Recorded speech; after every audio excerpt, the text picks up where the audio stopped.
Hi, guys. Listen, it is amazing to see our side come out like this because it's not always like this. It really isn't. We're not the ones on the street yelling, okay? We're the ones that are working, providing for our families, and voting. It takes a lot for us to come on the street and yell. But I'm so glad you guys came out. This is really, really inspiring. Thank you. It is a lot of work to get up on a Saturday morning. And I know Dallas is a little purple, blue, okay. Texas is red, okay? And Texas is red. let me be the canary in the coal mine for what happens in blue states and blue cities. I'm from Los Angeles. I'm evacuating and moving here to Dallas. We're getting all the good people here in Dallas. Yay, we will. You know, stay ready. Brandon mentioned their Republican Party is starting to embrace LGBT people, which is first of all amazing and not really what you would expect. And it's great. It's so great. But let me tell you something. 5 of my LGBT friends in the past month, just the 30 days of the month, have been assaulted by Black Lives Matter on the street. 2 of them, Brandon and Mikey, who will be speaking a little bit, and 3 others that I know. I don't know that many more than that, so that's kind of a high ratio. And I think if anyone's confused about which side is becoming the more accepting, loving, and tolerant side, it's this side. Amen. We love everyone. Back on Los Angeles. And BLM. You guys don't want to end up like Los Angeles. You really, really don't.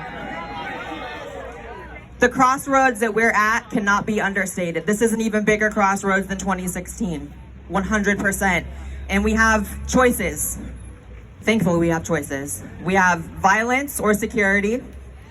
We have white guilt or equality. And we have Donald Trump or Kamala Harris, because let's be honest, Joe Biden's not running, Kamala Harris is running. Thank you, Dennis. 100%. And 4 more years, 100%. 4 more years, we will win. 4 more And, years. you know, we have the choice of draconian lockdowns or freedom. Hey, in the Bible, there's 7 golden trumpets. Donald Trump is our first. You watch and see. And I want to tell you a quick story. I'm telling people that, and they're like, you know, I never So, thought of it that way. There is one salon that I know open in Los Angeles, and it's an owner who is a very, very nice Korean guy. He's so sweet. They're, you know, closed on Google, but there's a back door that you can go in, and he's open. And the second or third time I went in there, I thanked him for being open. I said, thank you so much for being open. I wish more people would just stand up. Because if we all just refuse to close, what would they really do? Refuse to submit. Refuse to submit. Period. Refuse to And submit. he told me something that shocks me. Again, this is a guy I don't know well. I've been in there 2 or 3 times. And he said, I would probably kill myself if I had to close my shop. This is where we're at. This is where we're at. People are dying alone, can't go to the hospital. People are giving birth alone. People's life work is being ruined. And, you know, it's interesting because over the summer, there was always talk about, you know, we have a timeline. By July, we'll be open.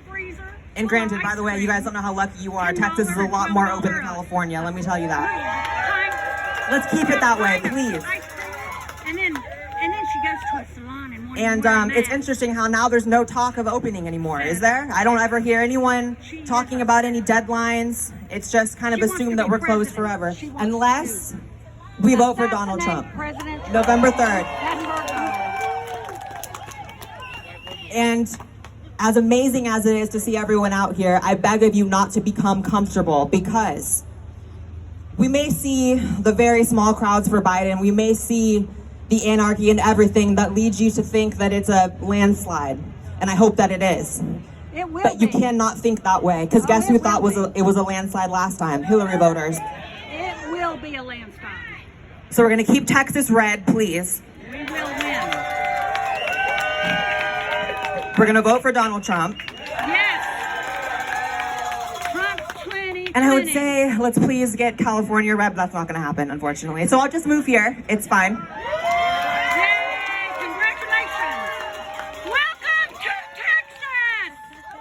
You know, it's interesting. I really want to convey to you guys, Dallas has its problems, Texas has its problems, but I want to convey to you guys how lucky you are, because it's actually crazy. Driving down the streets in this city, There's no needles. There's no fecal matter, from what I've seen. So far not. And, you know, being here, there's not just a constant threat of violence. You know, you going out in Los Angeles, daytime or nighttime, you're just kind of scared. You're never just comfortable. Not to mention, it's about $2 million for a shack in California. Yeah. Moving into a mansion soon, thank God. And, yeah, I just really don't want you guys to get comfortable, because that will be our downfall. This is the most consequential election in my lifetime, for sure. I'm not that old, but, you know, definitely consequential. And thank you guys so much for coming out. That's really all I have to say. The Jews were apathetic. 4 more years, right? George Soros was a brown shirt Jew. 4 more years. Trump 23. Get up, green. Walk away. Thank you, Blair White. Blair White. He's horrible. Thank you. Thank you so much, Blair.